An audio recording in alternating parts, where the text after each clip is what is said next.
C'è una musica che non appartiene a nessun luogo, eppure sembra venire da tutti i luoghi. Una musica che non ha tempo, eppure attraversa millenni. Una musica che non cerca il successo, ma cerca qualcosa di molto più antico, il sacro.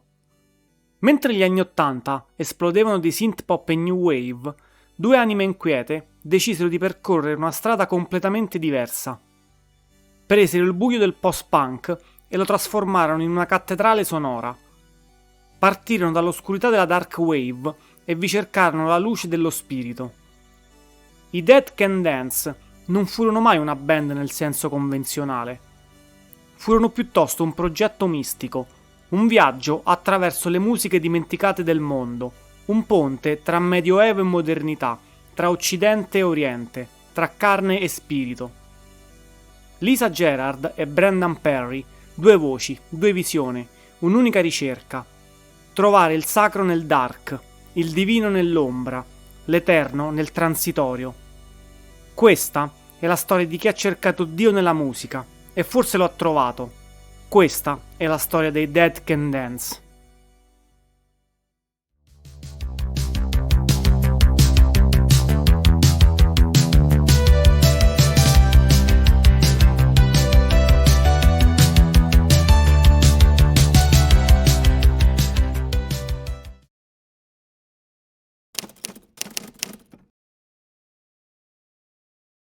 Benvenuti a Ombre Sonore. La storia di oggi inizia dall'altra parte del mondo, in Australia, nei primi anni '80. Brendan Perry, nato a Londra nel 1959 ma cresciuto in Nuova Zelanda e poi trasferitosi in Australia, era un giovane musicista affascinato dal post-punk dei Joy Division, dal minimalismo di Brian Eno e dalle atmosfere cupe dei Bauhaus. Suonava chitarra e basso, cercava un suono che andasse oltre il rock convenzionale, qualcosa di più ancestrale, più spirituale. Lisa Gerrard, nata a Melbourne nel 1961 da famiglia irlandese, aveva una voce che sembrava provenire da un altro mondo.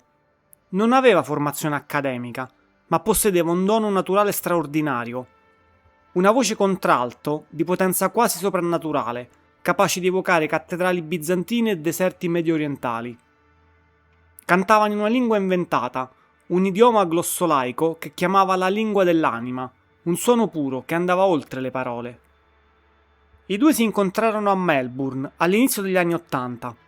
Lisa suonava negli sperimentali microfilm, mentre Brendan era attivo nella scena post-punk locale. Entrambi sentivano che quella musica non bastava più.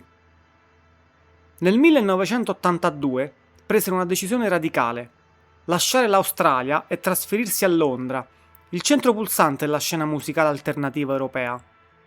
Portarono con sé solo le loro visioni e una cassetta demo. Il nome Dead Can Dance rifletteva la loro filosofia. Anche ciò che sembra morto, spiritualmente o culturalmente, può tornare a danzare, a rinascere.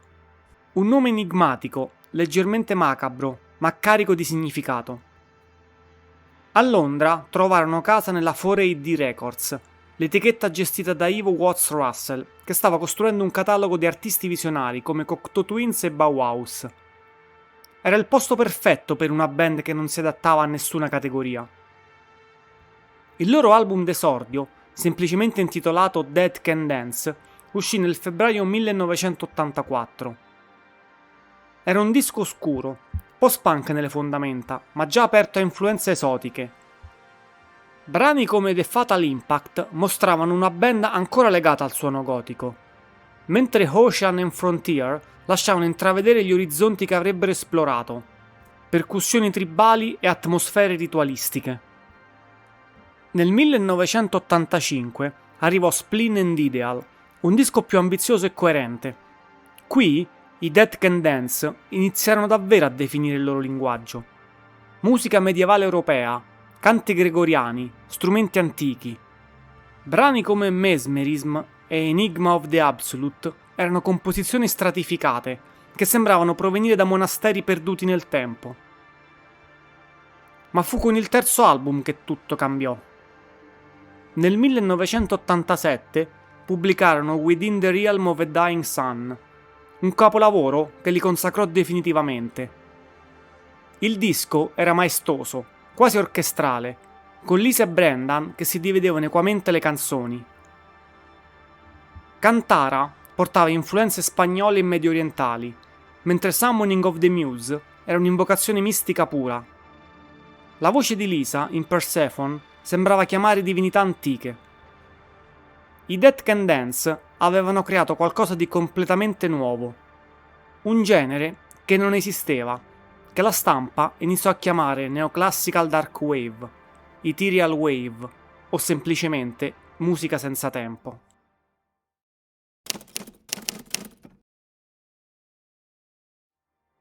Gli anni successivi furono un'escalation continua verso la perfezione artistica. Nel 1988 uscì The Serpent Egg, un album ancora più raffinato. Qui la ricerca spirituale si fece ancora più esplicita. The Host of Seraphim, cantata da Lisa con una voce che sembrava pregare e piangere allo stesso tempo, divenne uno dei loro brani più iconici. Successivamente venne utilizzata in decine di film e documentari per evocare dolore sacro, tragedia e redenzione. Era il suono del lamento universale. Ulysses vedeva Brendan assumere i toni di un narratore antico, una voce che racconta viaggi e destini, mentre Severance evocava un senso di liturgia antica, tra sacro occidentale e mistero orientale. Ma il vero capolavoro arrivò nel 1990. Aion fu il loro disco più ambizioso. Un viaggio attraverso il Medioevo europeo, dal XII al XV secolo, reinterpretato con strumenti moderni e sensibilità contemporanea. Ogni traccia era un affresco sonoro. The Arrival and the Reunion suonava come una processione in una cattedrale gotica. Saltarello era una danza medievale italiana rivisitata. The Song of the Sibyl era un canto catalano del X secolo che Lisa reinterpretò con una devozione quasi religiosa. Con Aion, i Dead Can Dance dimostrarono che la musica del passato non era morta. Poteva ancora danzare, poteva ancora toccare l'anima. Il loro successo di culto crebbe. Non erano mainstream, non suonavano alla radio pop, ma nei circoli di ascoltatori sofisticati, cinefili e ricercatori spirituali erano diventati una presenza fondamentale. Le loro tournée erano eventi quasi rituali, con Lisa e Brendan circondati da strumenti esotici, incenso e luci soffuse. Nel 1993 arriva un punto di svolta commerciale inaspettato: l'album Into the Labyrinth. Questo album, più accessibile rispetto ai precedenti ma senza compromessi artistici, conteneva alcuni dei loro brani più celebri. L'album vendette oltre 500.000 di copie, un risultato straordinario per una band così fuori dagli schemi. I Dead Can Dance avevano raggiunto un equilibrio perfetto: accessibilità senza banalità, spiritualità senza pretenziosità. Nel 1996 pubblicarono Spirit Chaser, il loro ultimo album prima di una lunga pausa. Il disco segnò un ulteriore cambio di direzione. Meno Europa medievale, più Africa, più percussioni, più trance. Brani come Song of the Stars e The Decay's Auto erano esplorazioni ritmiche ossessive, quasi sciamaniche. Era chiaro che Lisa e Brendan avevano percorso insieme tutto il percorso possibile. Le loro visioni artistiche, sempre complementari ma distinte, stavano iniziando a divergere. Fu così che nel 1998, dopo un tour mondiale trionfale, annunciarono una pausa indefinita.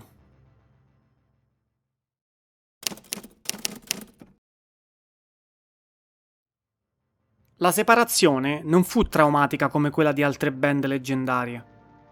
Fu più una necessità artistica. Lisa e Brendan avevano bisogno di esplorare le proprie visioni individualmente. Lisa Gerrard intraprese una carriera solista straordinaria.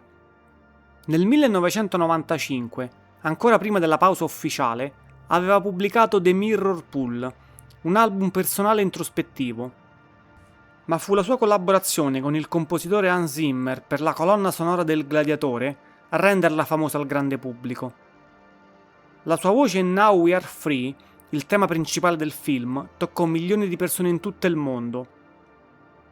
Vinse il Golden Globe e la canzone fu nominata all'Oscar. La sua musica continuò a essere utilizzata nel cinema. Whale Rider, Layer Cake, The Insider. La sua voce divenne sinonimo di emozione primordiale. Pubblicò anche album solisti come The Silver Tree e collaborò con musicisti di tutto il mondo. Brendan Perry invece seguì un percorso più appartato ma altrettanto affascinante. Nel 1999 pubblicò Eye of the Hunter, un disco che mescolava folk, psichedelia e world music. Comprò una vecchia chiesa in Irlanda e la trasformò in uno studio di registrazione, un luogo perfetto per la sua ricerca sonora. Pubblicò Ark nel 2010, un album introspettivo e maturo che confermò il suo talento visionario. Per anni i fan sperarono in una reunion, ma sembrava impossibile. Lisa e Brendan vivevano vite separate, in continenti diversi, con progetti indipendenti. Poi, inaspettatamente, nel 2005 annunciarono un tour di reunion. L'accoglienza fu trionfale. I concerti erano sold out in tutto il mondo. Era evidente che i Dead Can Dance erano ancora vivi, ancora necessari. Nel 2012, dopo 16 anni di silenzio discografico, pubblicarono Anastasis, che in greco significa resurrezione. Il disco fu accolto con entusiasmo. Aveva il suono classico dei Dead Can Dance, ma anche una maturità nuova. Children of the Sun e Anabasis erano inni alla rinascita. Seguirono Dionysus nel 2018, un concept album sulla figura mitologica di Dioniso, dio della trasformazione e dell'estasi, e nuove tournée mondiali che dimostrarono che la loro musica non aveva età.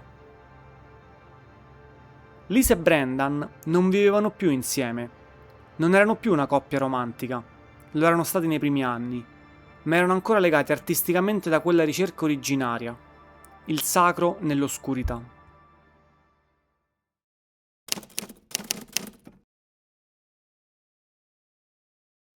I Dead Can Dance non hanno mai inseguito il successo commerciale, non hanno mai cercato di piacere alle radio, non hanno mai voluto essere una moda. Hanno fatto qualcosa di molto più difficile, molto più coraggioso. Hanno cercato il sacro nel buio. In un'epoca che aveva dimenticato il silenzio, hanno creato cattedrali di suono. In un mondo che correva verso il futuro, hanno riscoperto la saggezza degli antichi. In una cultura che aveva paura dell'oscurità, hanno mostrato che proprio lì, nell'ombra, può nascere la luce più intensa. Da Host of Seraphim a Now We Are Free, la loro musica continua a parlare di qualcosa che non ha tempo.